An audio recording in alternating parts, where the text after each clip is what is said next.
Hello, welcome to Gardener's World.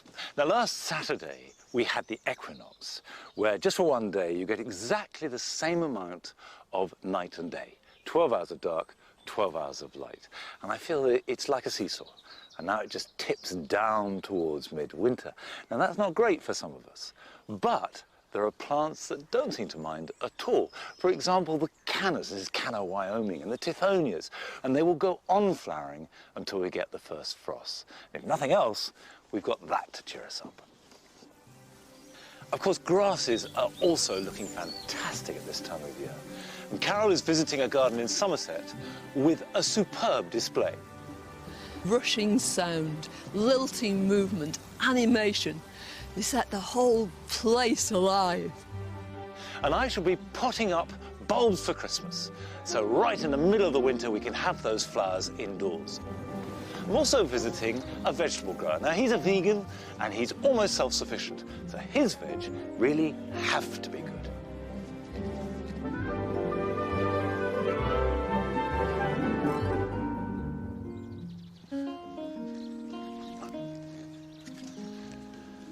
Now, I often get asked the right way to prune roses.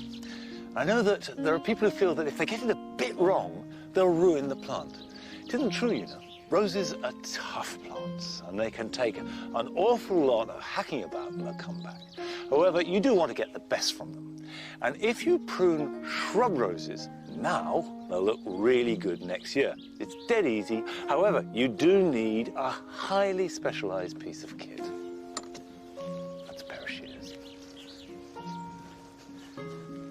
Now, you don't really think of shears being the ideal tool for pruning roses, but for shrub roses, they're perfect for the job. Now, I've got a shrub rose here. This is a Gallica, but it's finished flowering. Now, if you're not certain whether you've got shrub roses or not, you can actually tell the difference between many of the shrub roses, the Gallicas, the Bourbons, the Albas, the Centifolias, and so on, and hybrid teas. This is a hybrid tea. And you can see that it's got big flowers. They're still being produced. In fact, those may well go on being produced right into November. And they're all made on the end of new growth. You've got all these buds at the end of the growth. So you wouldn't prune a hybrid tea that's still flowering. But a shrub rose tends to flower just once. The flowers are a little bit smaller, more petals. The petals are smaller and softer. The foliage is a bit smaller. It's less robust in many ways, but terribly tough as a shrub, and tends to have more stems. And some of them really go quite big. And that's another good reason for pruning in autumn, because if they're too big, the wind rocks them and the roots can be damaged. So if I just trim those off now, that really needs to be the only pruning that will happen. I can come back to it in spring if I want to, but they respond very well to being treated like a hedge. Being mad, I'm not trying to reshape it or cut out old wood, I'm just trimming it back. And I would say about a quarter of this year's growth is all you need to take off. Next spring, if there are any dead stems or ones that are crossing badly, I can cut those out. But if there aren't, that's it. That won't get pruned again until next September or October.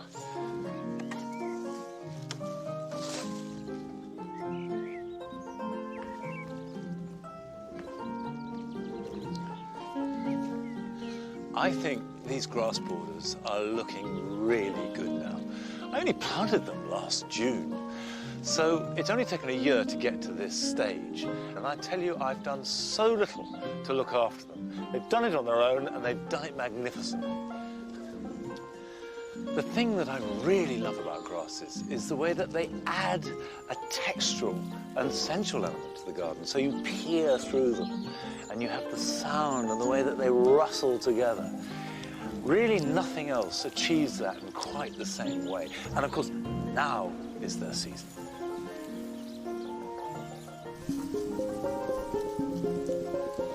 Overlooking this idyllic scene is this giant sentinel, an aged oak. It keeps guard over this wonderful meadow, rich and diverse, full of the most wondrous grasses. It twinkles in the morning sun, and each dewdrop is transformed into a miniature rainbow. And what gives this meadow its wonderful lilting softness is this myriad of different grasses. Each one of them so beautiful in itself, and together combine to create this glorious scene.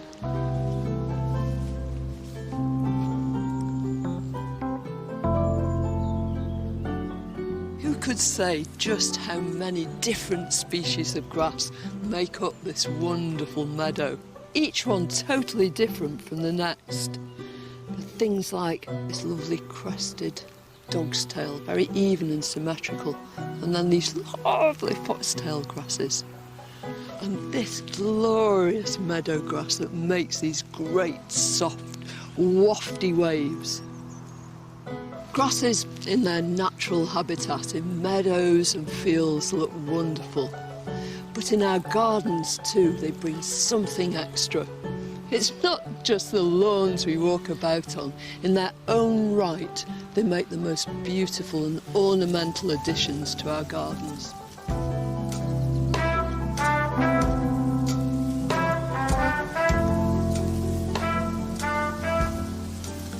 On a sloping site that used to be an old farmyard, Judy Pierce has planted her garden.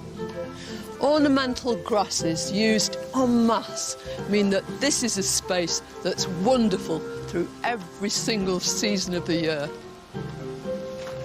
I think these grasses probably are at their very best at the moment. Aren't we lucky? Are, especially with the sun on them at this time. And of course they don't mind the very poor soil. Did you improve this site at all when you got here? Absolutely nothing. I mean, out in the wild, it's not improved at all. So I thought, let's bother. Let's plonk them in and hope for the best. And it's obviously paid off, hasn't it? Yes, I mean, these plants are very tough. They like it dry. They get it hot, hopefully, some summers. Yeah. And certainly facing the right way. It's facing the right way. I don't think it would work on a north-facing slope, for example. No. And I think they just thrive in the natural elements. What gave you the inspiration for creating this, Judy? Well, it was brought on by many visits driving across Spain. In the middle of Spain, on the plains, you come across rocks, wonderful grasses, and amazing flowers, all looking after themselves. Nobody's touching them. And I thought, this is what I want. Right. But further down the slope, your grasses have sort of done their own thing, haven't they? Oh yes, they've colonised well. Yeah. For example, the tenuissima will prefer it up here, and the little carex, the bronze carex, it goes down the hill. Has actually gone down the hill. Yeah, and where it's a bit there. damper. It's a plant in the right place. If it likes it, it'll thrive. Exactly. It was the advent of prairie planting that brought grasses as a group of plants to the attention of us, the great British gardening public. But first of all, we were very wary about how to use them. But surely this is how you ought to use them, mixed together with wonderful perennials. If you're going for miscanthus, choose something like this. It's light, it's graceful, it's elegant. Despite its size, it's got great daintiness.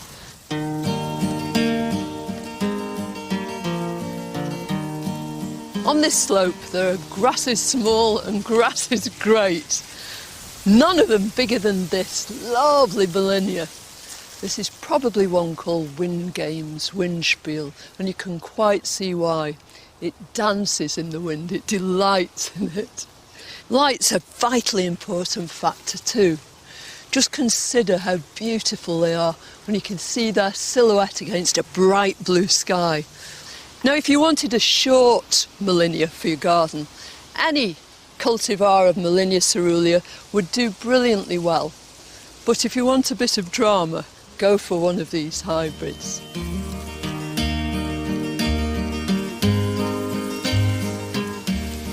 This is Calamagrostis Karl Forster. Karl Forster was a German nurseryman and plantsman who cultivated and selected lots of really robust grasses. In common with miscanthus and Molinias, it'll grow practically anywhere, as long as it has enough moisture at its feet.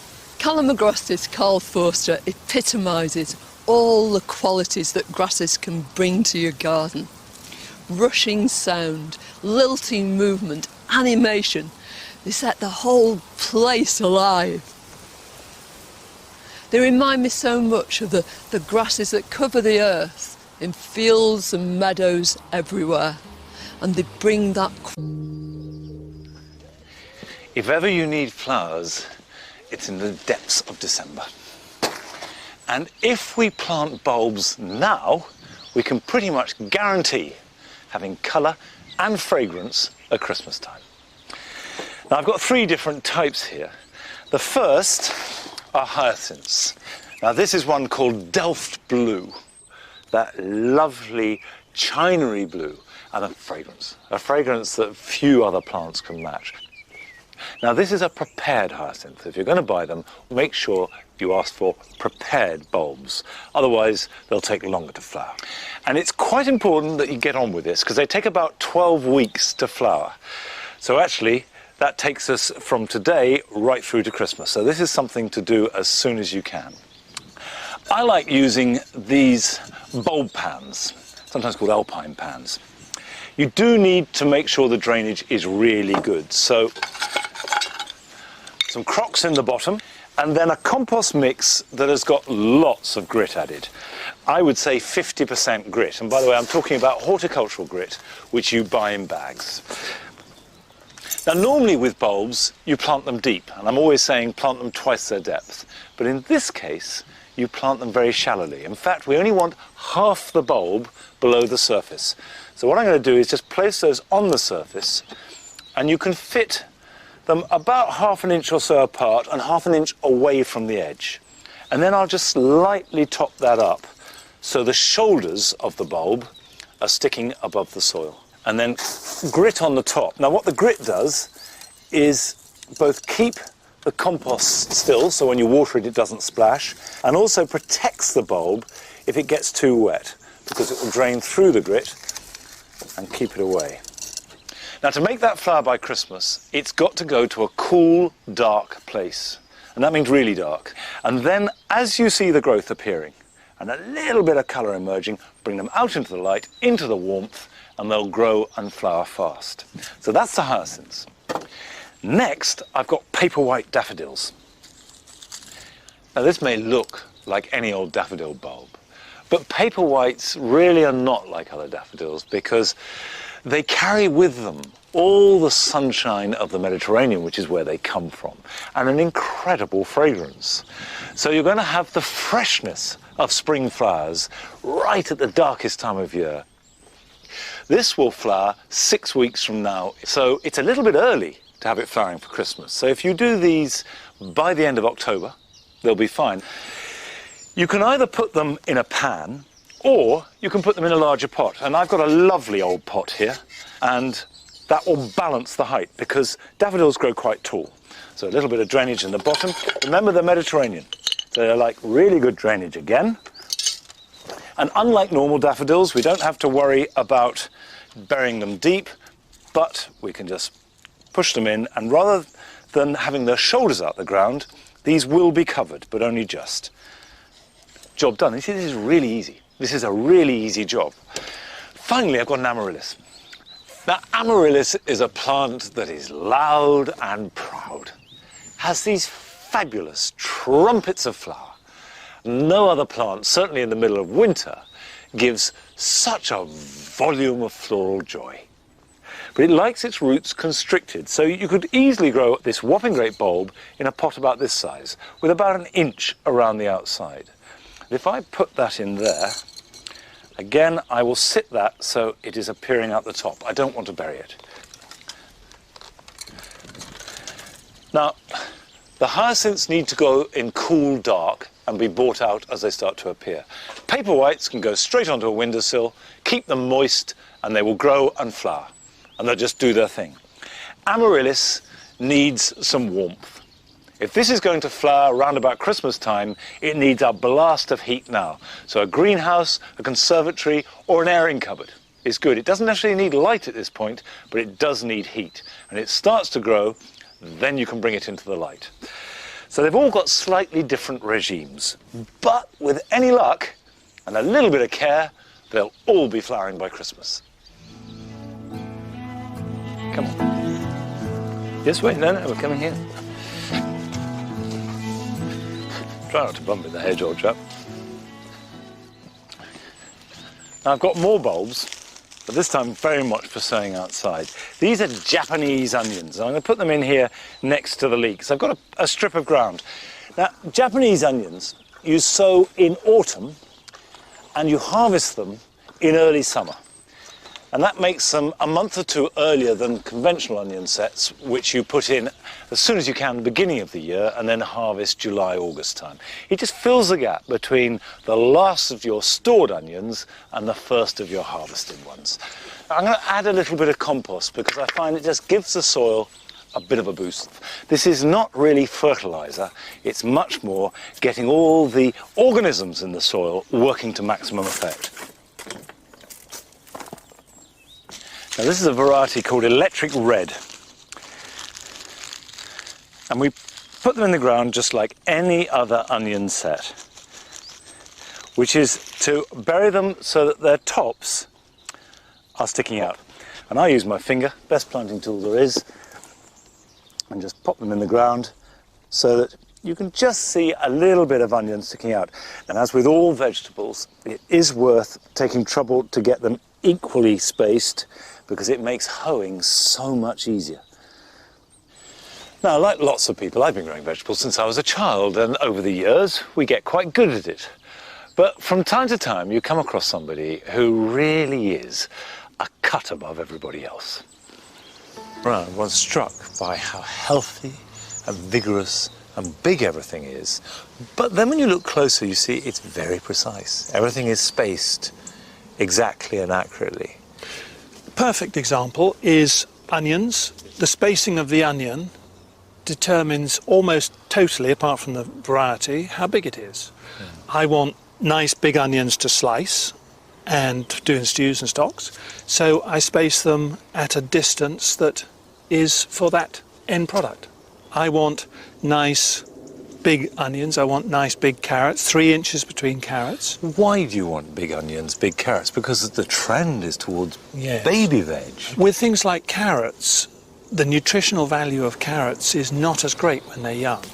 As they mature and they darken in colour and get bigger, they take on more vitamin D or beta-carotene or whatever it is you're looking for. And so I would like to try to grow vegetables quickly, fast, so you get the sweetness, but also to get to a size that is more manageable. To grow quickly, you've obviously got to have a soil that's Yes. got suitable nutrients. Yes. What's your approach to your soil? That's most of my life. That's most of my work. It's such a lovely phrase. I love it. Someone to dedicate their lives to their soil is a wonderful thing. Richard's soil is heavy London clay, and he works hard to lighten its structure with large and regular additions of sand, compost, manure and leaf mould. Now, this is excellent but conventional practice. However, I was intrigued by the way he makes his own potting compost by recycling wood chip paths in his garden. As soon as the seeds start growing in the paths, we know we've got to take them up and we sieve them. And you get 3 sieves. When you sieve it, first of all, you get the big lumps that we put back. Then we sieve it and we use the mid-sievings to put on the top to stop water loss and stuff on the pots. And the fine sievings, which is this, which is wonderful stuff, I think. And that is a big base for our own potting compost. So do you make all your own potting compost? I would say that we try to. Right. I have a lot of trimmings from the garden in general I would have to get rid of if I didn't compost them. And I know what's in it. By keeping an eye on every detail of the way that his plants are growing, Richard is growing some fabulous veg on his plot. Looking at your tomatoes here, which I've been eyeing greedily, I have to say I am incredibly impressed. They look fantastic. But these are relatively small pots and they're only half full of soil. Yes. Why is that? I think they like it like that. With tomatoes, there is a kind of texture and sheen that you only get on really good tomatoes? Part of that is due to what we feed them. They get fed every single day. Every day? Every single day with something. How did you arrive at that decision to feed every day? I mean, did you start off feeding once a week? This is what I think about in the bath at night. You know, I think about things like this. Right. Yes, I started off feeding them once a week. I thought that wasn't good enough, so I started feeding them more often, and now we feed them every day. So what are you feeding them on? I feed them one of three things. We use comfrey liquid, Yeah. nettle liquid, Yeah. or wood ash liquid. And I look and I think these aren't green enough, so we give them some nettle, or the fruit is starting to ripen, so I want more wood ash, and I adjust it as we're going along. Richard not only grows high quality, but also large quantities of vegetables. So he's more or less self-sufficient. And he preserves as much as possible by bottling, pickling and drying. This means that he has a larder packed with organic produce from the garden to see him through the winter months. But at this time of year, there's no shortage of fresh produce. All these tomatoes look really impressive, but this pair here are incredible. So you've got that lovely softness, which is all meat in there. If you press your thumb in there, it's ripe, it's full of juice, and yet it's firm. It's amazing. You know from the feel the taste will be fantastic. To be honest, those are the best tomatoes. These are the best tomatoes I have ever seen in the UK. Very kind of you. Whatever you're doing is very, very right.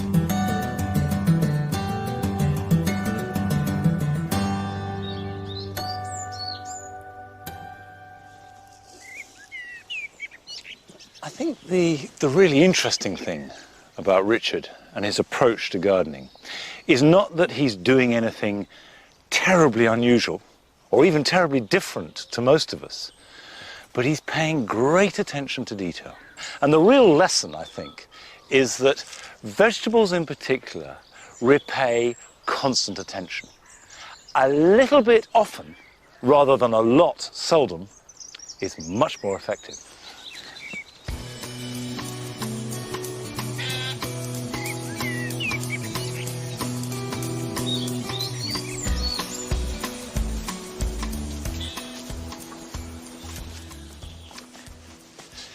It's been a mixed year for sweet peas. They were pretty late to get going because we had such a cold early summer, but they kept flowering right into September. At this rate, they'll still be flowering in October.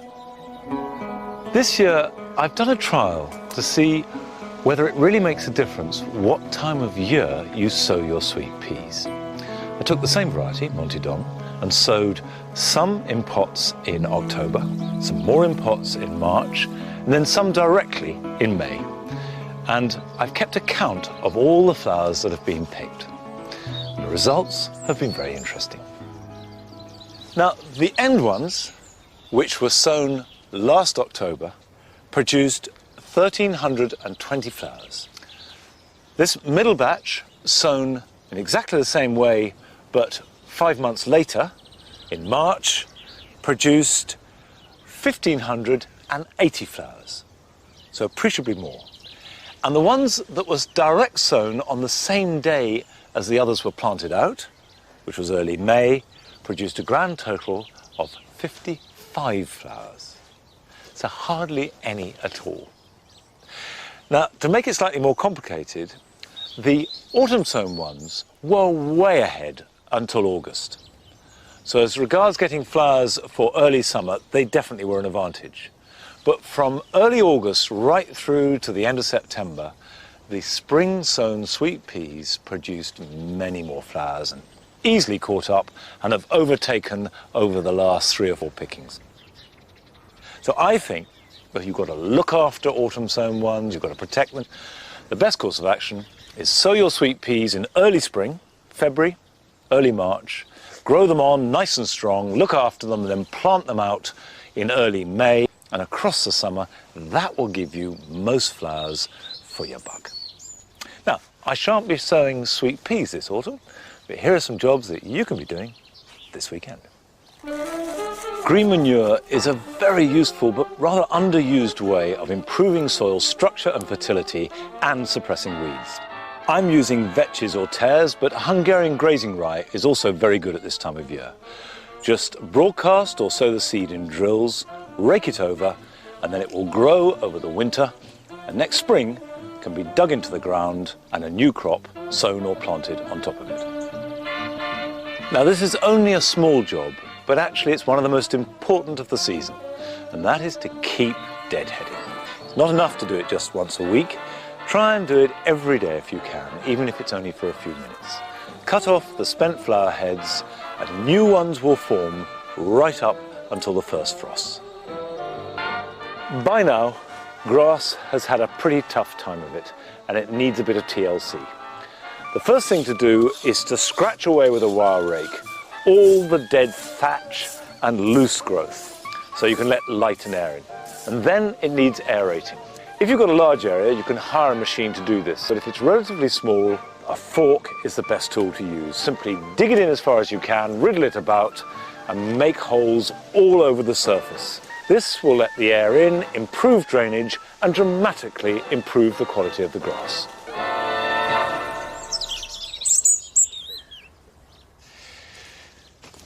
Now, that's pretty much it for this week. But before I go, just to tell you that the British Trust for Ornithology are doing a survey to see which berries our birds like to eat.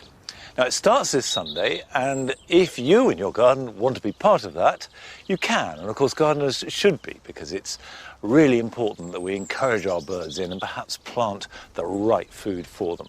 And you can get all the details by going to our website. Now, I'll be back here next week, so I hope to see you then. Bye-bye.